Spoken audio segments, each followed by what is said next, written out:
আসসালামু আলাইকুম, শুভরাত্রি। আজকে আমি ঘরোয়া চিকেন রোস্ট করেছিলাম, ওই রেসিপিটি শেয়ার করে দিচ্ছি। অবশ্যই আমার পুরোপুরি ভিডিওটি দেখবেন, নিশ্চয়ই ভালো লাগবে। প্রথমে আমি পেনে তেলের মধ্যে পেঁয়াজ কুচি দিয়ে দিয়েছি, যে চিকেনগুলো ভেজেছি বা অবশিষ্ট তেল এখানে দিয়ে দিয়েছি।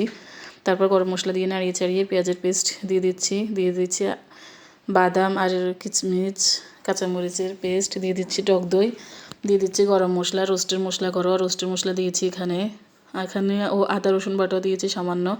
তারপর মরিচের গুঁড়া দিয়ে নাড়িয়ে চাড়িয়ে চিকেনগুলো দিয়ে দিব। আমি এখানে টমেটো সসও দিয়েছি। একটু হালকা কষিয়ে দিয়ে দিব গরুর দুধ। তারপর দিয়ে দিব লাস্ট পর্যায়ে কাঁচামরিচ আর বেরেস্তা দিয়ে পরিবেশন করে নামিয়ে ফেলবো। কেমন হয়েছে জানাবেন অবশ্যই। আল্লাহ হাফেজ, ভালো থাকবেন। আজকে আমি যে ভয়েস দিয়েছিলাম একটু এলোমেলো হয়ে গেছে, আচ্ছা আপনারা একটু বুঝে নেবেন, আর ভুল হলে অবশ্যই জানাবেন। আল্লাহ হাফেজ, ভালো থাকবেন।